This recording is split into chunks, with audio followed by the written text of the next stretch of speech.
era la opción de la acumulación de ingresos para personas morales, era exclusivo para las SAS, ¿sí? Para las sociedades simplificadas de acción. Ese fue el detalle en su momento, que nosotros muchos, pues, ¿sabes qué? Tienes una SAS, métela dentro de lo que es la acumulación de ingresos y se acabó, ¿no? Pero muchos, al meternos a ese acumulación de ingresos, pues no nos esperábamos que iba a estar por ahí una tasa del 30% de manera directa, ¿no? Y que lo comparábamos con lo que era el coeficiente de utilidad, pues realmente estábamos pagando más, pero bueno, muchos nos fuimos con la finta de con que la este finta. régimen realmente era para lo que eran las SAS. Así es. Y perdón que te interrumpa, como bien dices, o sea, siempre vimos como que, oye, como fue en el proceso donde crearon la SAS y sacaron este régimen prácticamente muy, muy a la par, dijimos, bueno, están estableciendo esas reglas para que paguen y motivar a esos pagos donde dicen, oye, ¿sabes qué? Si tú ya sabes que vas a tener ciertos ingresos, ciertas deducciones, págamelo así y no con base en un coeficiente donde, por ejemplo, era siempre un relajo en el aspecto de que a lo mejor en un año tenías una utilidad muy, muy alta, tenías un coeficiente muy alto y al año siguiente empezabas a realizar pagos provisionales elevados tomando en cuenta el coeficiente de utilidad de la declaración anterior o de una anterior, lógicamente, ¿no? O sea, y a mitad del año ya tenías que solicitar una reducción del coeficiente, etcétera, etcétera. Y muchas veces con este nuevo régimen que en su momento se dio, pues decían, pues mira, puedes ya optar por irte a algo más realista mes a mes, donde los ingresos y deducciones, pues van a irte generando una utilidad o una pérdida fiscal no estimada como en pagos provisionales de personas morales del régimen general, sino en este, donde iba a ser más cercano a lo que íbamos a tener en la declaración anual. Sin embargo, existen otros factores, como bien decía Miguel Adame de Monterrey hace un rato, decía el ajuste anual por inflación, que era una de las cosas que no tenemos contemplados en XML, por ejemplo, y que puede generarte ya sea una deducción o un ingreso, ¿no? Y que puede variar, a lo mejor a mitad del año dices, oye, tengo una utilidad, pero sí, el final del año se puede voltear. No sé si estás de acuerdo. Sí, definitivamente, o sea, nos puede variar prácticamente ahora sí ese coeficiente de utilidad, esa utilidad. Y nada más haciendo énfasis, porque muchos de nosotros o muchos de los que están acá dentro de lo que es esta aula, sí se acuerdan de lo que trataba el artículo 196 a 201, que era la opción de acumulación de ingresos. Recordemos que en este régimen iban a tributar, ahora sí de manera optativa, porque no era obligatorio, todas aquellas personas morales que tuvieran ese máximo 5 millones de 5 pesos. millones, Y ahí exacto. podían estar, ¿sí? Ujú. Sin ningún problema, ¿no? Que después ya nos daban 5 millones 300, 5 millones 400 por lo de Lo la subieron. UMA y todas esas Ujú, cuestiones. ujú. Pero en ley eran 5 millones, o sea, entonces de eso trataba. Yo a Y veces perdón que comparo te lo que interrumpa, es estimado Benjamín. Y recordemos que también el límite de la SAS era muy similar, que eran 5.600.000 más menos. O sea, también por eso yo creo que era mucho la confusión, como bien decías hace un rato. O sea, ¿sabes qué? Pues ese régimen está hecho para la SAS nada más y no contemplábamos otras, ¿no? Perdón por la interrupción. Sí, definitivamente, o sea, definitivamente no, contemplamos en su momento que podían entrar todas las personas morales que tuvieran menos de 5 millones, pero si vemos la estadística que dice el SAT, que es el 96% de las personas morales en México tienen en promedio 35 millones, entonces quiere decir que no había empresas que tuvieran 5 millones de pesos, que solamente eran las que iniciaban operaciones en su momento, y de ahí en fuera, pues todas las demás ya tenían más millones de pesos, ¿no? Es correcto, sí, porque... Entonces, Ujú. ¿qué va a pasar acá? Yo entiendo que se derogó el de la acción de acumulación de ingresos, porque prácticamente eran muy pocos los contribuyentes que estaban contemplados o que estaban tributando conforme a ese Ujú. régimen o esa opción, y realmente vieron que no les generaban ingresos, entonces dijeron, ¿sabes qué? pues vamos a meter a todas las personas morales que tengan menos de 35 millones y ¡pum! Creamos el reciclo de las personas morales que son del artículo 206 al 215, estamos hablando de 9 articulitos nada más. 9 artículos nada más. Es correcto. ¿Sí? O sea, estos 9 artículos donde pues ya están queriendo contemplar y abriéndolo un poco más para todos sus pequeños contribuyentes y separando precisamente a los contribuyentes que están por arriba. O sea, recuerdo cuando antes teníamos esos límites, por ejemplo, hasta para el dictamen fiscal, ¿no? O sea, donde decían, ¿sabes qué? Si estás por arriba de ciertos millones de pesos, puedes auditarte, ¿no? Y cuando estás por debajo, pues no, ya sea por el impuesto, el activo, etcétera, etcétera, número de trabajadores. Pero, pues creo que ahora el SAT, como bien dices, la idea es tratar de llegar a más contribuyentes, los cuales muchas veces ni siquiera están contribuyendo como deberían de ser, ¿no? Como debería de ser. Sí, definitivamente, y como dice Miguel Chanlati, 5 millones para una persona moral era muy poco. Y realmente, no sé, o sea, realmente aplicaba o era un traje a la medida para las SAS, para todos aquellos emprendedores que empezaban a tener negocios y podían estar, ¿sí? Y que realmente no les convenía tener un coeficiente de utilidad como emprendedores. Pero bueno, hubiéramos hecho una estimativa o hubiéramos hecho plan y a lo mejor hubiéramos visto los efectos, ¿no? Pero bueno, entonces empezamos así con eso, que es el régimen simplificado de confianza. Realmente muchos pensamos y decimos son muy poquitos, pero en honor a lo interesante, ¿no? Exacto. Ahora, con lo que son acá muchos preguntan, o sea, ¿por qué presentamos como la primera diapositiva en la presentación del aviso, ¿no? Porque muchos dicen, bueno, ya vamos a entrar al reciclo, ok, vamos a ver lo que son las obligaciones, los ingresos, tratamientos, bla, bla, bla. Pero quisimos presentar lo que es esa primera lámina porque muchos van a decir, bueno, ¿cuándo, dónde, cómo? Y ya sabemos que es una pregunta muy común que van a hacer en cuanto a cuándo se presenta el aviso.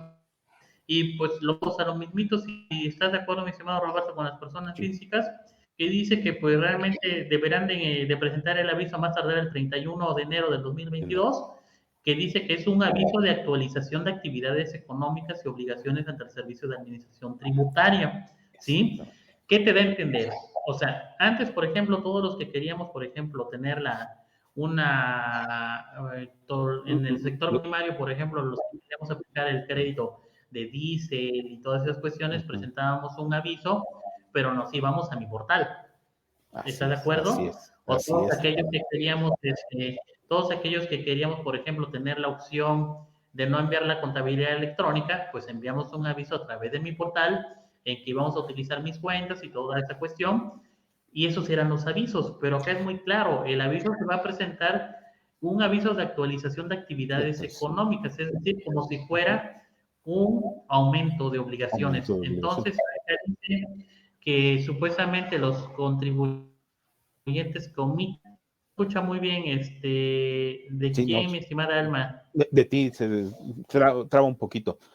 Y como En el mío. complemento, ajá, sí, creo que sí, creo, ¿eh? Así de Benjamín. Oye, mira, no sé si recuerdes que también se presentaba un aviso de los socios y accionistas, donde te decían, oye, dime quiénes son tus socios y accionistas, por lo menos los más importantes, y preséntame ese aviso, ¿no? Hasta cierta fecha. Y se iba actualizando a través de mi portal, como bien decías de los otros, ¿no? Así como, pero creo que ahorita va más enfocado con lo que pasó con lo que antes era el Repeco, y que cambió a RIF casi casi en automático, y si no se había cambiado en automático tenía cierto tiempo para cambiarte, y también era como actualización de actividades, pero creo que sí van con la jiribilla de que actualices esos datos y que te enfoques mucho a actualizar datos por el tema de socios, accionistas, etcétera, etcétera. Sí, acá sirve para que escuchen mi audio, si me escucho, me veo, Sí, ya, ¿cómo ves, mi estimado Roberto? sí, ¿Ya? ya. Ya, ¿Un ya, poquito ya, todo mejor? bien. Sí. Ok. Entonces, acá muchos decían, por ejemplo, que yo he escuchado por ahí al maestro Miguel Chanati en sus charlas, Ujú, que decía, ¿sabes qué? Mira, tú presenta el aviso, no estés esperando que la autoridad actualice tus obligaciones, porque ujú, muchas veces la autoridad no lo va a hacer. ujú, Entonces, ¿qué va a suceder si tú no presentas el aviso? Como ya es una disposición de ley y aunque esté en un artículo transitorio, ya está en ley y entonces está diciendo, ¿sabes qué? Presenta el aviso de actualización de actividades económicas. No porque tengas menos de 35 millones te va a pasar en automático. Eso dice, pero como dicen por ahí, en letras chiquitas te dice que te pasará de manera automática. Aunque como ujú. dice, y hemos visto en lo que es reforma fiscal, todavía faltan un sinfín de reglas que van a salir publicadas en la resolución miscelánea fiscal 2022, en donde nos van a decir cómo, cuándo, a dónde utilizas este formato, qué sé yo, y ahí es Claro. donde nos van a decir todo. De momento se entiende que vamos a tener que presentar un aviso en aumento y disminución de obligaciones. Así lo entiendo, mi estimado Roberto. Exacto, exacto. O sea, como siempre, ¿no? O sea, en resoluciones misceláneas, en esas reglas, van a tratar de aclarar lo que el texto de ley, pues no está tan claro, ¿no? O sea, aquí nos van a ir dando indicaciones diciendo, no sabes qué, hazlo mediante este formato o accesando de esta forma. Y como preguntaba Betty aquí, ¿realmente va a ser para actualizar los datos del régimen actual que tienes al régimen de reciclo, ¿no? Sí, definitivamente. O sea, es como, mira, por ejemplo, dice Alma Beatriz, dice, aún no Ujú, sabemos si es obligatorio el cambio o optativo. Se entiende que todos aquellos que tengan 35 millones de pesos deberán de tributar en este régimen. Entonces, yo lo entiendo que ya va a ser una obligación que tú te cambies, ¿sí? así es. Porque la ley lo dice. Entonces, si Ujú, nosotros nos vamos a la siguiente lámina, que es el artículo así es. 206, hasta Exacto. lo pusimos en grandote y dice, deberán, ¿no?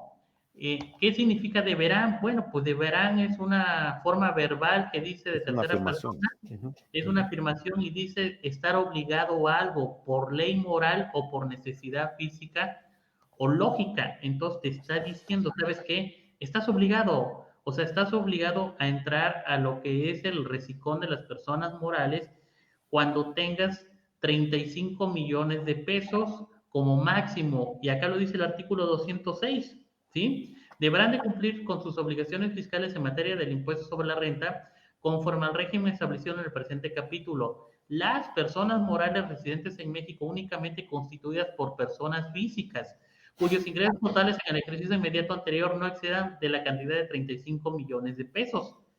ujú. Entonces, o por las personas morales residentes en México únicamente constituidas por personas físicas que inicien operaciones o estimen que sus ingresos totales no excedan de la cantidad referida. Cuando los ingresos obtenidos por el contribuyente en el periodo transcurrido desde el inicio del ejercicio y hasta el mes de que se trate excedan de la cantidad señalada en el primer párrafo de este artículo, el contribuyente deberá de aplicar lo dispuesto en este capítulo y tributará en los términos del título 2 de esta ley a partir del ejercicio siguiente, aquel en que haya excedido el monto citado. Entonces, ¿qué va a pasar, señores? O sea, ¿qué pasa si yo paso los 35 millones ahorita en mayo, un ejemplo, ¿no? En mayo del 2022 ya pasé 35 millones, pues bueno, vas a seguir dentro de lo que es el reciclo hasta diciembre y en Así el es. mes de enero del 2023 vas a tributar dentro del título 2 conforme a coeficiente de utilidad, pero ya no va a ser el coeficiente de utilidad que venías arrastrando, va a ser un coeficiente especial que está en el Código Fiscal de la Federación que lo utilizan para la presunción de ingresos. Así es. Entonces, acá para empezar dicen, deberán de Ujú. tributar o pasar en este régimen todas aquellas personas morales que tengan 35 millones de pesos como máximo. Y Entonces, la palabra que hace más ruido es deberán. de verano. Y creo que va a haber algo, digo, por experiencia o por vivencias, creo que en la fecha límite que están manejando ahorita, que es el 31 de enero del 2022, creo que la van a tener que modificar. ¿Por qué?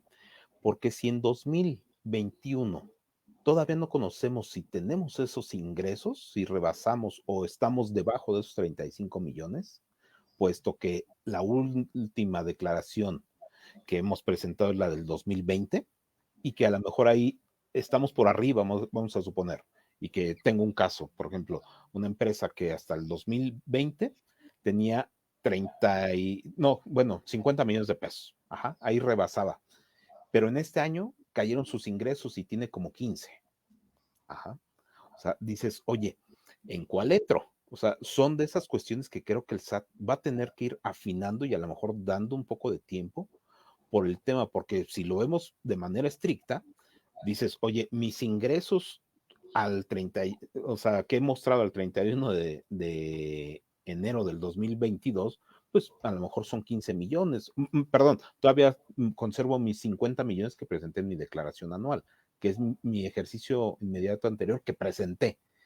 Sin embargo, a lo mejor se puede escudar el SAT diciendo, pues, ¿sabes qué? Si en tu declaración anual, tu declaración de pago provisional del mes de diciembre, ya me dices que tienes debajo de los 35 millones, pues sí considero que deberías hacer el cambio. Por eso es que creo que está el SAT diciendo, hagan el cambio ustedes, no nosotros en automático. ¿No estás de acuerdo? Exactamente, o sea, tienen que hacerlo ustedes en automático. Ustedes realmente van a analizar su situación en la que se encuentren. O sea, acá veo preguntas, por ejemplo, como dice Fátima, la contadora Fátima, dice, ¿sabes qué? ¿Qué va a pasar si yo no estoy al corriente en mis obligaciones fiscales Además, y tengo menos de 35 millones? ¿Voy a migrar automáticamente al Recicom? Pues no, porque acá me no, están diciendo que yo debo de presentar el aviso, ¿sí? exactamente. Aunque las letras chiquitas digan, ¿sabes qué? Pues que vas a pasar en automático, la autoridad lo hará. O sea, yo no considero ni veo que lo vaya a hacer la autoridad, simplemente va a decir en su momento, ¿sabes qué? Tenías que haber tributado en reciclo o simplemente, como no presentaste el aviso, te vas a título 2 y vas a seguir tributando ahí. Pero bueno, ahorita al final de cuentas es todas las personas morales que tengan menos de 35 millones de 35 pesos millones. van a entrar ahí.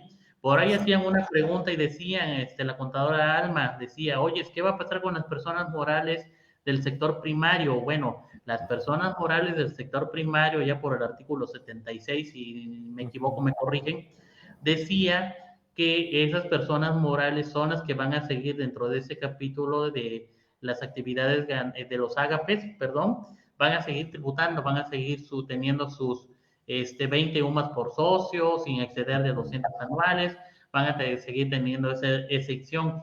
Todas las personas morales del sector primario, mejor conocidas como ágapes, esas no van a entrar dentro del reciclo, pasen los 35 millones o tengan menos de 35 millones, esas no van a entrar en automático, esas si quisieran pasar al reciclo, y esas sí es optativo, se entiende de esa manera, porque ellas van a seguir perteneciendo al régimen de los agapes.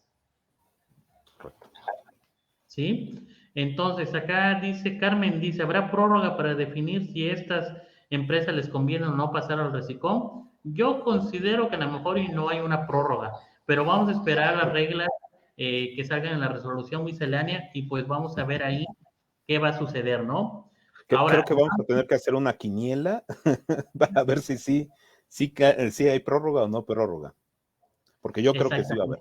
exactamente. Para ti, ¿qué sí va a haber? No sé si para el maestro Exactamente, Miguel Chanati va a haber, o no exactamente, sé qué opinen todos los demás que están acá, si va a haber exacto, también. prórroga. Ok, sí, igual, Igual. estimados, va a haber una prórroga. Pues vamos a ver, esperemos. Ya, Supuestamente, bueno, yo, veremos. para mí, siento que no va a haber prórroga, según yo. Que la resolución miscelánea la van a sacar ahí por el 28 de diciembre y nos va a aclarar todo. ¿Sí? Pero bueno, ¿quiénes no pueden Bien. pertenecer acá como recicones? Bueno, pues son las instituciones de crédito, de seguros y fianzas, el régimen opcional para el grupo de sociedades, los que difieren sus utilidades, del régimen de los coordinados, que son los de autotransporte, el régimen de actividades agrícolas, ganaderas, avícolas y pesqueras. Acá está la respuesta, mi Ahí estimada está, Alma, la de la de GAPE. las sociedades cooperativas de producción, y del Ujú. régimen de las personas morales con fines No no lucrativos. lucrativos. Esos Así son es. los que no van a pertenecer, o sea, las que están exentuadas de pasar